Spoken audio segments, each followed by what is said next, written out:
What was it we were even asked to get here? The broken relic. We need a servant of the machine god possessing high rank in the blessing of the motive force. Altair Templum Calixus X-17 in the Furibundus system. Long live the rogue trader. That's us. A power maul rests inside the glass. The inscription on the reliquary reads, I am Wrath. I am the cleansing. Whosoever wields me walks in the footsteps of Furia. Fun. Wait, where were we? This was the chapel, right? We had the very brief session with the priest. We were going to read some confessions, I think, before we went.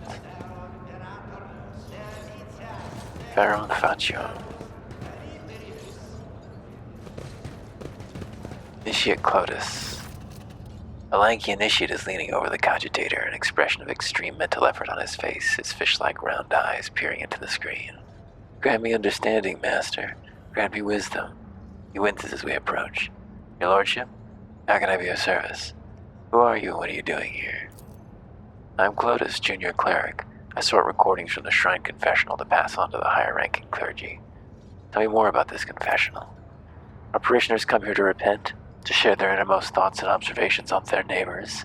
The sacred machine records all confessions and alters the voices beyond recognition. Is there a way to find out who made which confession? There is not. Clotus shakes his head resolutely. That would undermine the usefulness of it. The first prototype wasn't anonymous, so those confessions might as well have been carbon copies of each other. Everyone was impeccably diligent and pious and whatnot.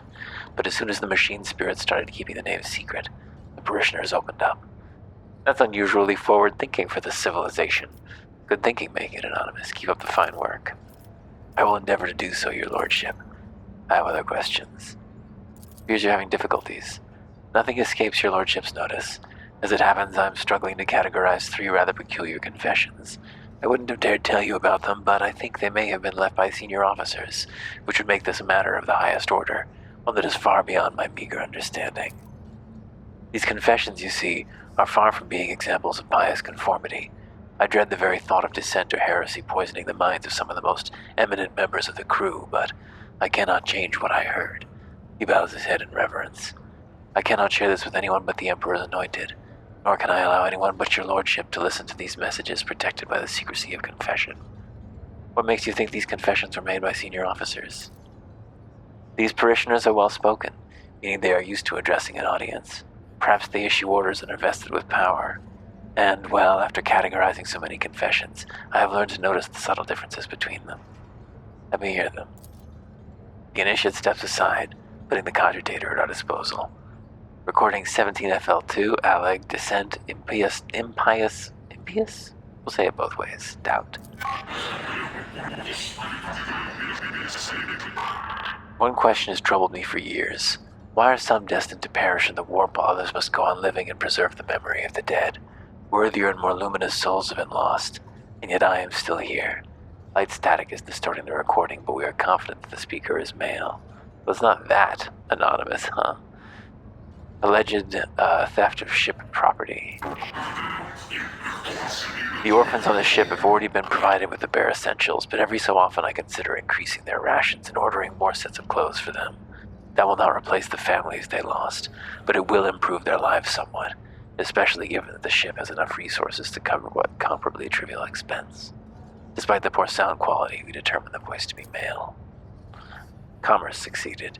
We've heard the bridge orc officers gossiping that the High Factotum has taken personal charge of the orphans. Really, the High Factotum?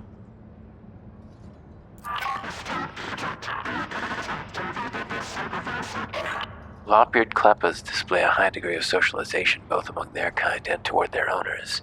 These animals adjust well to avoid ship's lower gravity, since it is similar to their homeworld conditions. Lop-eared Kleppa meat is edible, should necessity demand it.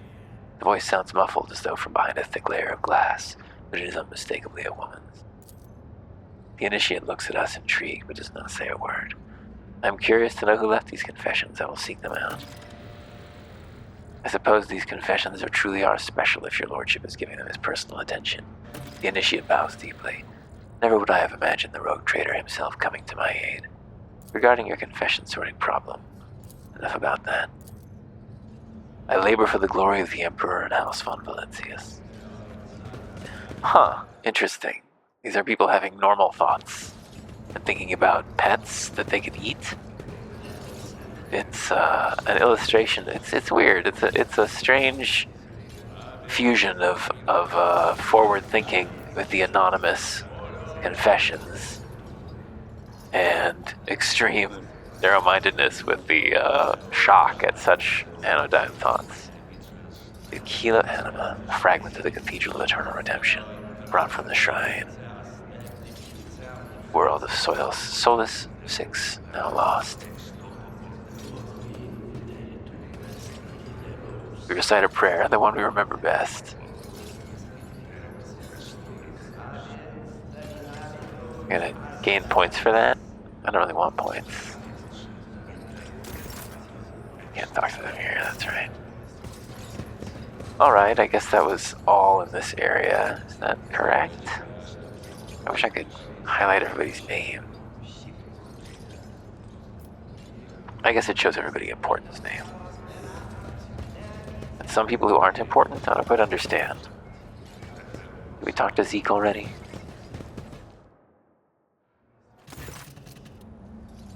The Emperor protects your lordship. How may I be of service? Who are you? Initiate Zeke, your lordship. I recite prayers and help Confessor Adalbert with the rites. What is this relic next to you? The initiate looks over at the sarcophagus. The skeleton within is clutching an orb made up of many tightly fitted hoops covered in glyphs. A mysterious object, but undeniably a holy one. It was donated by a group of pilgrims who studied the legacy of the great missionary Nadine Alenkov. They believed that there was something inside that only someone truly righteous was meant to have. One of the pilgrims was so desperate to witness the moment of the orb's opening that they bequeathed their body to us. A riddle.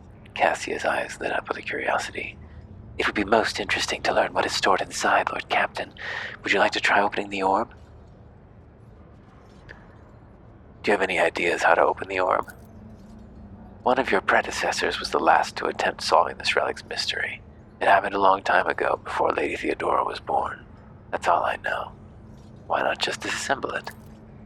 To damage a sacred relic is an unthinkable crime, and to use force to bypass the test of wisdom and faith it contains is terrible blasphemy. Open the reliquary. I'm going to try and solve the mystery of the orb. The initiate opens the lock and hands us the orb. Someone has already moved the hoops around, trying to arrange the letters into meaningful sentences. It will only take a few more rotations for the orb to split cleanly into 4 parts, each with its own question. The answer should presumably be formed using adjoining hoops. That's difficult to visualize. Form the question in the orb's first quarter. My light reaches everywhere. The greedy will see me in gold, the scholars in humanity's cradle, but only the righteous will see me within their souls. Sounds like the Emperor to me. For better or worse, something clicks inside the orb. Form the question in the orb's second quarter. I am within every human, and my loss is feared, for without me comes the end. Forgive me to the Emperor, and you will be eternal. This could be anything. Without me comes the end. Life? Literally life. It could be any of these, though. I am poison, I am perdition, I am disgrace. Burn me down, eradicate me, or perish, rejected by the Emperor. My sharp mind quickly scours the recesses of my memory for any fragments of Nadine Alenikov's sermons. We recall that she mercilessly denounced the weakness of those who have faith in the Emperor but are incapable of translating that faith into deeds. She must have despised the shortcoming of the soul more than any other. Weakness, I guess?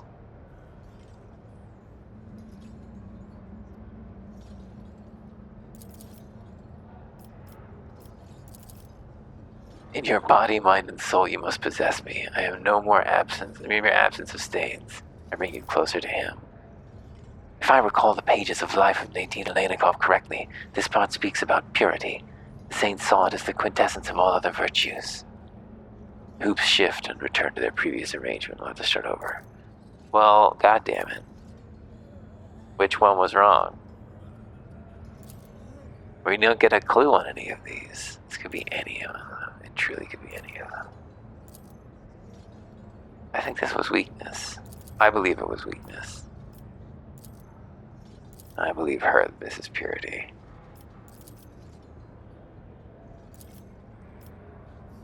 Oh, well, we failed again. I'm just gonna look this up. Because Yeah, I'm curious as to how you actually get the answers. Okay. So it looks like it's... So I considered it might have been throne, because it is the light of the throne that is literally the thing that traverses you through the warp. But it could truly have been Emperor or throne. I don't know, light of the Emperor. But it is throne. And it's blood, which I would not have thought. And then it is weakness. So we were correct about the ones that we got a clue on. And then it was indeed purity.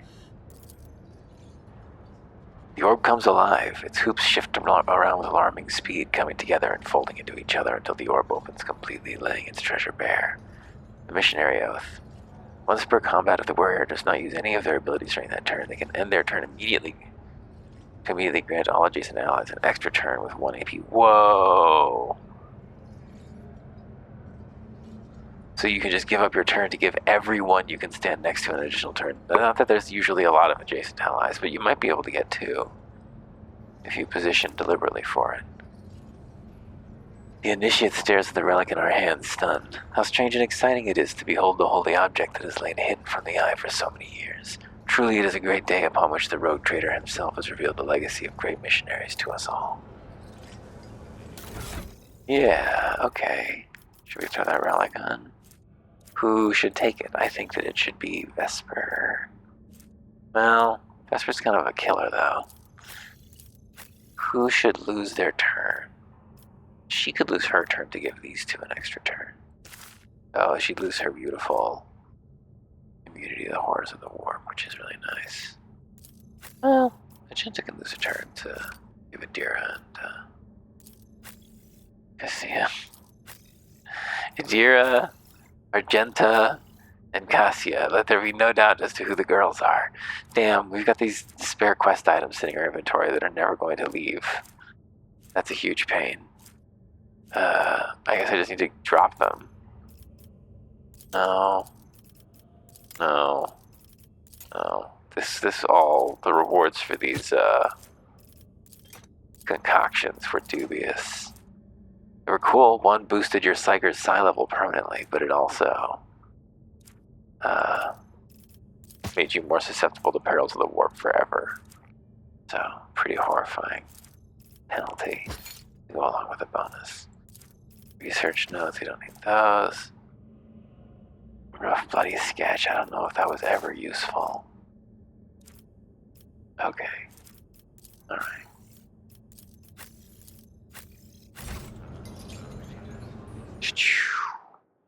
We did it! We solved the riddle. Do we not get any experience for that?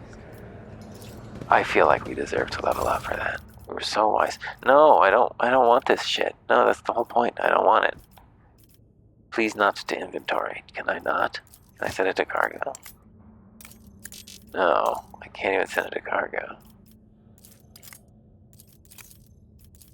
I guess I have no option but to take it back in my inventory. Yeah, oops, I'm being summoned away. Alright. I guess that's all that we've got to do here for now. Although maybe we can go confront our office. Oh, this is right. We have these goddamn quest items we enter in our inventory. I wish I didn't. What can I do about them? I've just got this shit stuck in my inventory forever now. Sector Bionica, Void Ship Bridge is where we need to go. Where's the factotum? He was specifically named. I factotum Generous Danrock.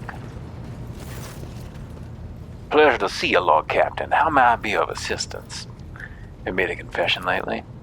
Your Lordship, you are truly masterful at springing unexpected questions on a man. However, I must admit, I don't quite understand this one. Why are some destined to perish in the warp while others must go on living? The orphans in the ship have already been provided with the bare essentials, have they not? The factotum fidgets nervously with the rings on his fingers until he musters the courage to reply. I will not pry into how your Lordship found out about my confession. I suppose it raises some questions for you? You have a good heart, it seems. I'm surprised. You're not scheming to misappropriate funds for the orphans' benefit, are you? I'm willing to allocate extra resources to provide for the orphans.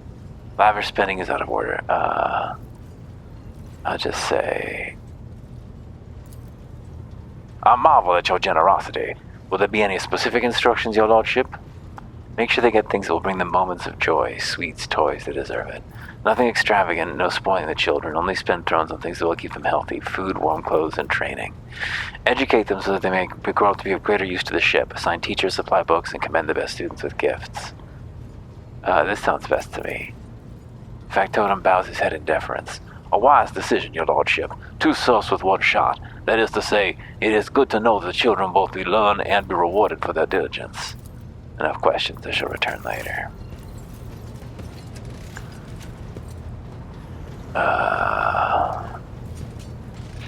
Who else might have made confession? Vigdis? The Lopbeard Kleppas, the confession. I assume you heard my confessional message, Vigdis replies without a hint of awkwardness. Do you wish to talk about it? The important question is why. I was fault-checking the Vox devices in the ship's reliquary. Message recording works, but deletion does not. You have helped me establish that. Thank you. Wait, why Voxian Kleppas specifically? At the time, I had nothing to repent of, so I dictated an excerpt from an old letter. Fun. To my mother. As you heard, it contained arguments in favor of keeping Lopbeard Kleppas on the ship. I can still recite them from memory. Vigdis, I want a pair of Kleppas aboard the ship. I'm going to quote my mother's response. That is impossible. You see, the species went extinct several centuries ago. Vigdis's voice grows ever so slightly warmer. I'm very sorry, Lord Captain. There aren't any Kleppas to be had. Your confession perplexed the initiate. Find a way to delete it and we shall forget about it. Will do, Lord Captain. Would you like to discuss other matters? Have the Vox spirits brought you anything interesting lately? Nothing new. I live to serve. We need to level up? It's essential? Master Helmsman Ravor. Have you made confession lately? No, I'm up until my connectors in work as it is. Why are some destined to perish in the warp while others must go on living? Those some weren't trying hard enough or listening to their higher-ups is all. Or has someone you know died on you and I'm supposed to offer my sympathies? Ravor grunts and looks away. Odd choice of person to come to something like that, Lord Captain. Thanks for your answers. It was definitely not you. I'll be blasted if I understand a thing, but I'm here to serve. Something else you'd like to discuss? Lord Captain. Would it be... Heinrich, then? Have you made confession lately? Sounds like the start of an interesting conversation. He looks us directly in the eye. No, I have not. Why are some destined to perish in the warp? Heinrich takes a long puff, burning up half the low stick in one go. I don't know, Captain. I simply don't know. Too many good men have been devoured by that damn warp, and it will never be sated. It's hard to think about it. Clearly you prefer private confessions. I prefer heart-to-heart conversations.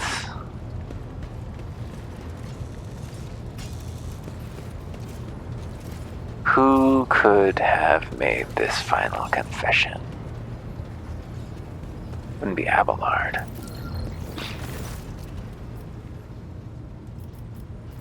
Abelard surveys us briskly but meticulously as though he's inspecting us for shortcomings. Then he offers a courteous nod. Lord Captain, we never interrogated him on the bridge. Let's talk about the things that may be useful to me as a rogue trader. Abelard nods approvingly. A noble aspiration, Lord Captain. I am ready to acquaint you with all the particulars that interest you. Outline the situation in the Coronis Expanse for me. What do I need to know and keep in mind? This is a topic for an official briefing, not a casual conversation, but I will try to answer succinctly, and if you permit, in my own words. Abelard takes a breath and begins. The Coronis Expanse is considerably removed from the heart of the Imperium. This means that local warp routes become useless within months. Established pathways are regularly subject to attacks from all kinds of rebel, and in the only major port, the Imperium's frigates find themselves moored alongside pirate vessels. Until recently, the Coronis Expanse could hardly have been called a region of the Imperium.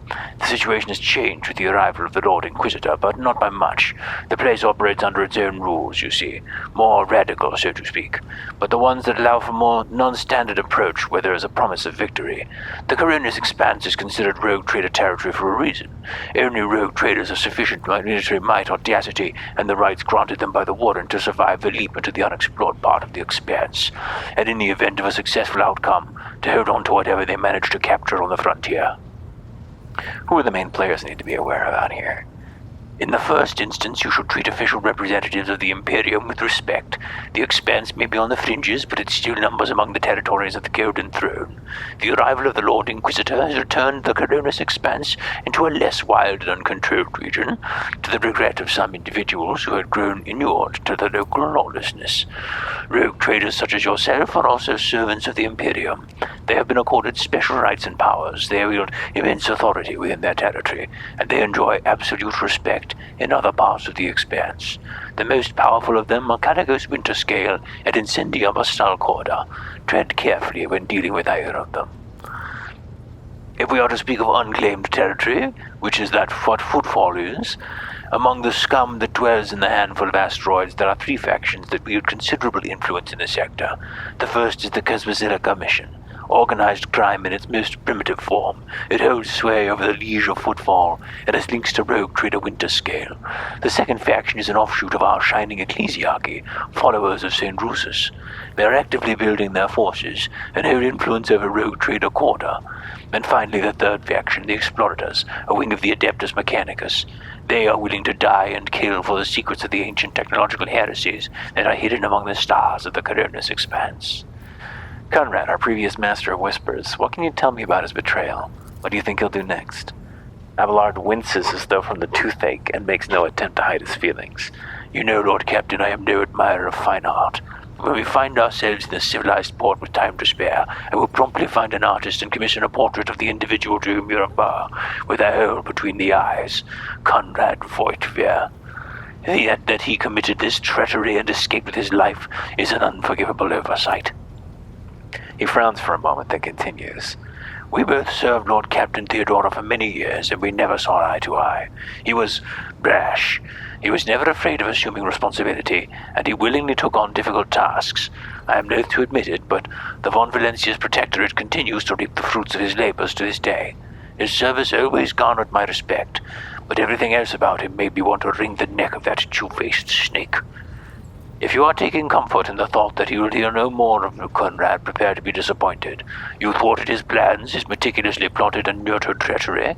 He is sure to attempt to strike at you, and he will use his contacts and knowledge of the Protectorate to do so. The only question, Lord Captain, is whether you will be able to anticipate his next steps. That is all for now. I'd like to know more about my seneschal.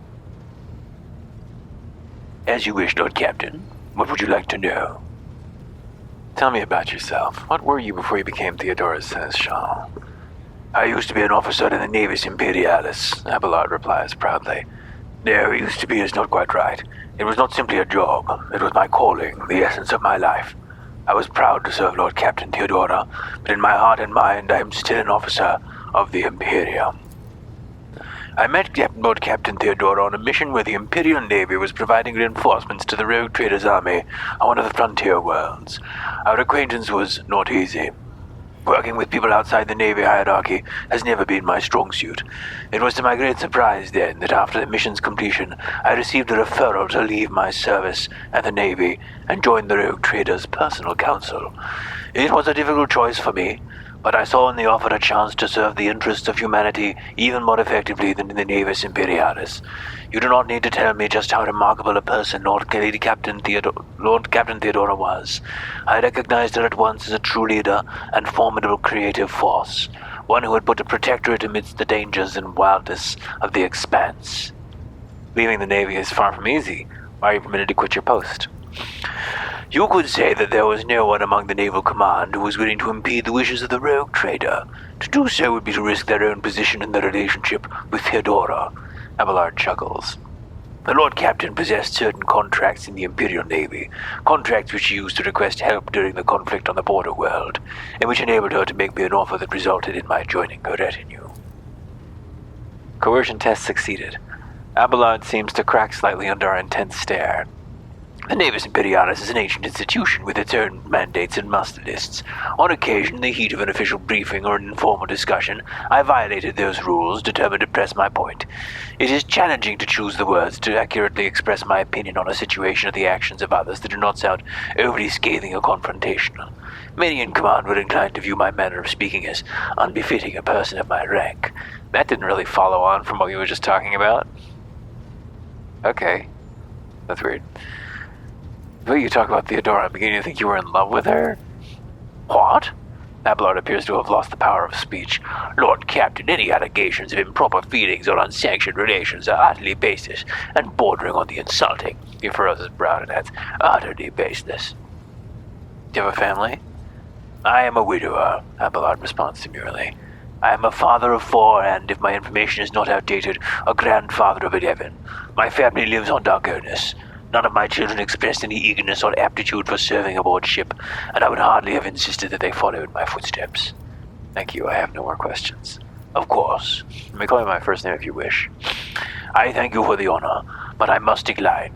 As a former military officer, I believe in the importance of order in all things, including the chain of command. You are the Lord Captain, and direct superior.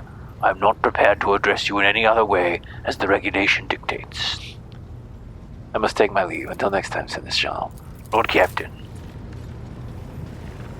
Well, it wasn't him. He was not the one who was thinking about why some must die while others live. Who could it have been? Are there any other people up here? Who have we spoken to? Was Jocasta? Oh. Could be Jocasta. No, she's got nothing to say. Current expense map. Vigdis we spoke to. Ravor we spoke to. Montag we spoke to. So who the heck is this last one about living and dying? Is it Idira?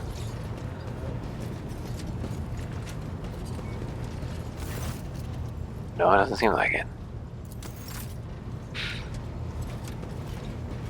Well, all very mysterious. Coronis Expanse map. So where's this space station that they mentioned we could go to revive the holy machine? Lord Captain, sorry to disturb you. Victus pauses if listening to something. It's pandemonium outside the bridge gate. One of the officers seems to be demanding an audience with you in person. I think I hear Master Versarian's voice. In any case, I wanted to warn you in advance. And a dialogue.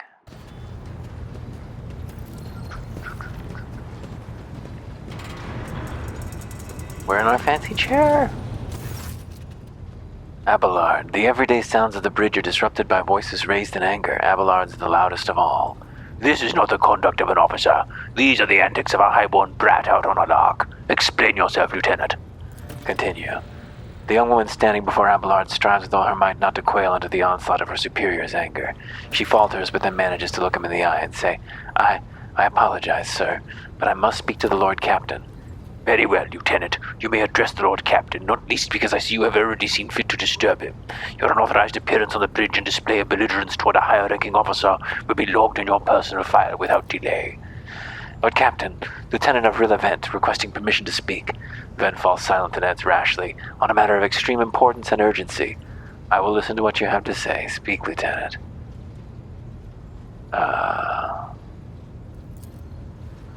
This matter cannot wait. Any minute now, an assault unit will be dispatched to the lower decks on orders to crush the workers' strike by any means necessary. But I am convinced that this step is unwarranted, and that the crisis itself was provoked by the actions of one of the senior officers. Vent is almost trembling with tension as she delivers her speech, her face extremely pale. Abelard, in no hurry to intervene, lets out a skeptical huff. He glances at Sourback, who's standing not far from him, but she maintains a stony expression. Lord Captain, I urge you to investigate the actions of Seneschal Versarian, and to intervene in what's happening in the lower decks, because very soon we'll have a mutiny or a massacre on our hands. Vent reels off the last words as if she knows them by heart. She's clearly been preparing it to say them for some time. When she's finished, she casts an anxious glance at Abelard, then at us. There's an insurrection in the making aboard my ship, and no one has informed me. I would not deem it a problem worthy of the rogue trader's attention. The lower decks, as it so happens, are in revolt.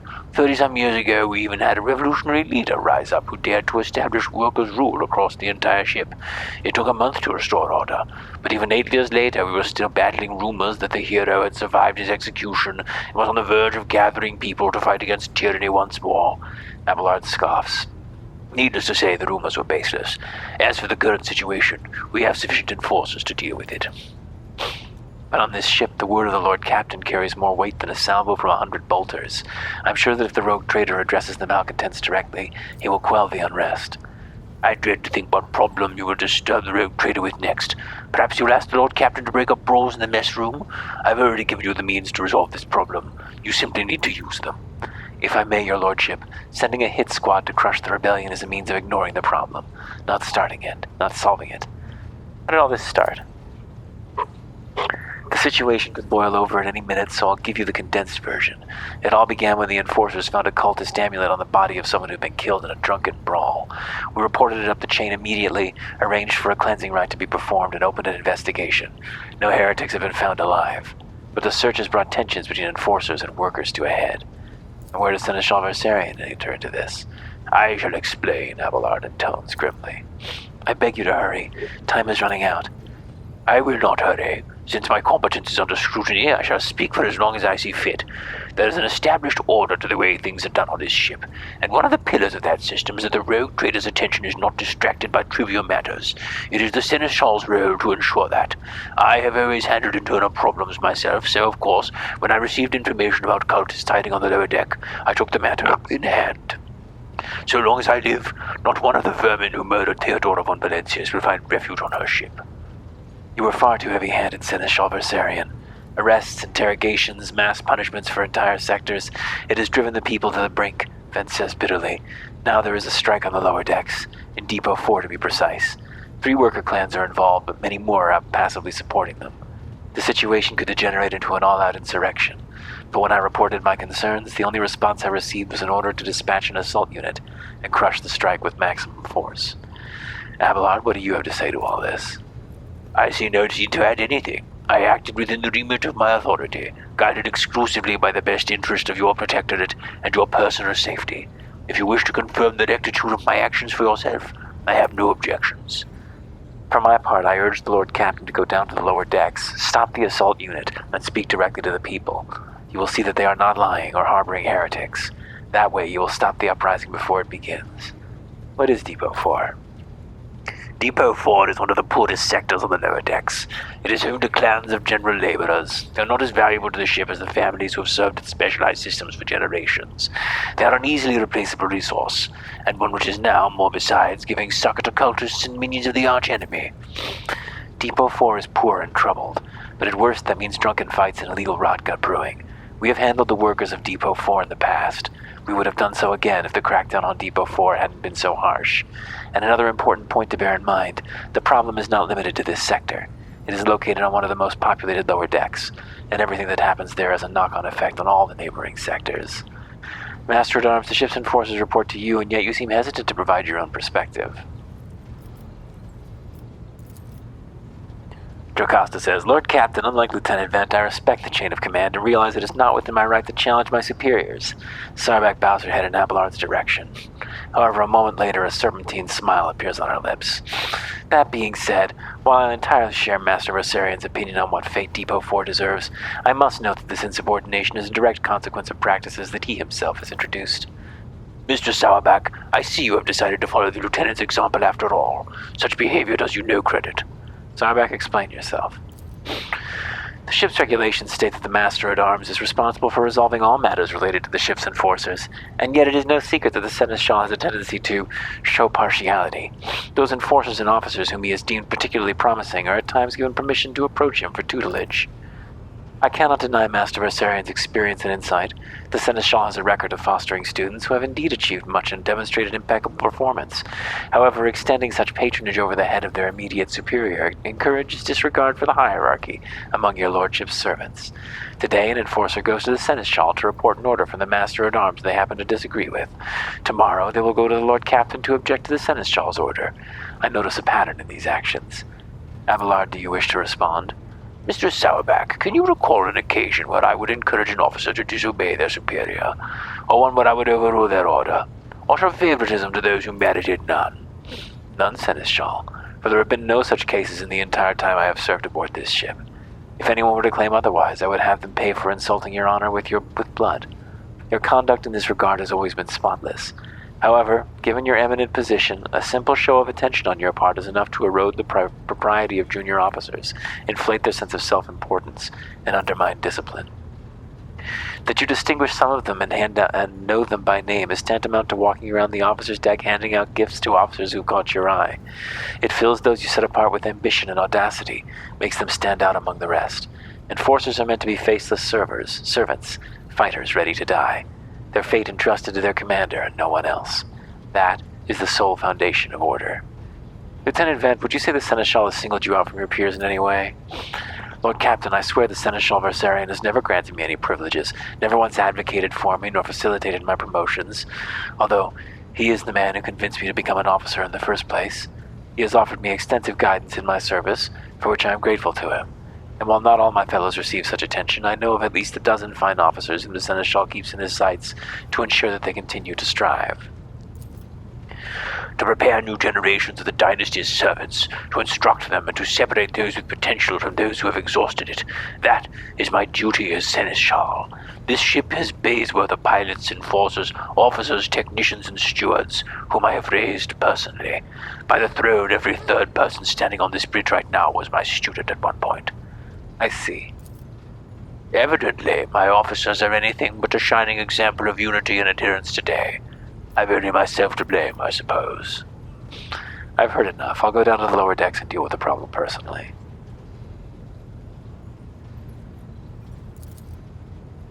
Praise the Emperor. Vent cannot contain a relief. Thank you, Lord Captain. Abelard grits his teeth slightly. An enterprise bordering on the sophomoric, but please yourself, Lord Captain. However, I categorically insist that I escort you. Lord Captain, I regret that the enforcers were unable to handle the situation, which then led to you and your Seneschal's involvement. I consider it my duty to go to Depot for myself and see to the expedient resolution of this incident. Yeah, everybody just nominating themselves our escorts. It's a beautiful skull. Wow, Knowles from the upper decks down here to see us. Hey, it's Versarian. Take that, scum. Oh, he threw an egg at him. Look who it is. This is all his fault. All of it. Abelard reflexively wipes the sweat from his brow in a startlingly human gesture and a telling one, a rare moment where he allows his age and weariness to show through his armor-like veneer of self-assurance. The lower decks are a source of endless problems. Sometimes I dearly regret that we cannot replace all the locals with servitors. Did you hear? They were shouting your name. Of course they were. The organization of the daily routine life of the ship rests upon my shoulders. The mountain of challenges and problems from which I endeavor to insulate you, Lord Captain. The situation on the lower decks has been a cause for concern, and I have intervened personally on more than one occasion. That must be why they remember me. They do not know your face. To them you are akin to a creature of legend, one who has stood on the steps of the Golden Throne, no less. Whereas I am a man whose name is attached to every order docking rations or lowering a bay's heating. The people dared disrespect a senior officer. They would not have the chance to express such disrespect if we were not here. And the situation had been dealt with by the relevant officers, Abelard grimaces. It is a junior officer's worst failing, to pass problems up the chain of command. I have never been able to abide it. I shall say it again. It was a mistake to come here on Lieutenant Vent's whim, Lord Captain. I must admit that the lieutenant is by no means the worst material for an officer, Abelard adds peevishly. But in the name of terror, the girl is the same age as my eldest great-granddaughter, and she has the gall to tell me how to manage the lower decks and hunt down cultists. It will be another 20 years at least before she can be trusted to act without oversight. Let's keep moving. We need to get to the bottom of this. Egg. Beautiful egg stand. He stands in the egg. Beautiful egg stand. Stand with the egg. Huge pipes. I think there's a secret around here if you find the right thing. They're chattering.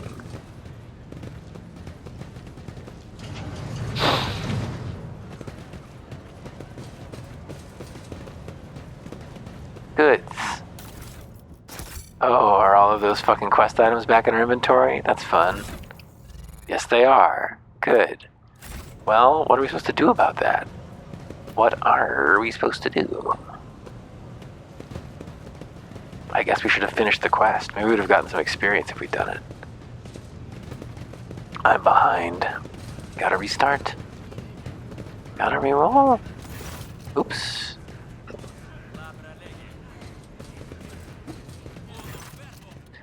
Avril Event. The sound of a heated discussion reverberated through the ship's bays. Lieutenant Avril Event of the ship's enforcers is barring the path of her superior, Master Arms Jocasta Sourback, who has arrived clad in armor. Judging by their expressions and tone, the standoff has dragged on for some time already, and has now reached boiling point. Lieutenant Vent, my patience is wearing thin. I have given you an order, now get out of my way. I cannot comply with that order, ma'am. Vent looks shaken, but there's fire in her eyes. This is my deck and my sector. So long as this area remains under the Lord Captain's special oversight, no action can be taken without my express permission. There are only 3 people who are authorized to make me stand down. The first officer, the rogue trader, and the Emperor himself. So not all my lessons fall on deaf ears, Applard mutters in crabby approval. He does not clarify whether he means Vent, Sourback looming over her, or both. Your Lordship. Noticing us, the 2 officers snap to attention and salute, their subordinates following suit a moment later. What's the situation? Your Lordship, my people have locked down the bay where the strikers are, including their leaders. We have the situation under control as far as resources allow. Under control, Lieutenant. I came here to lead an investigative unit, and what do I see? The rabble is on the verge of mutiny. There is nothing to investigate. This simply calls for immediate repressions and firing squads. And you, Vent, are a step away from facing charges yourself. We want to speak to the strikers. Abelard's mouth twists, but he restrains himself and says nothing. Right you are, Lord Captain. Allow me to wish you good luck. Hope gleams in Lieutenant Vent's eyes. What if, though, we were done with this?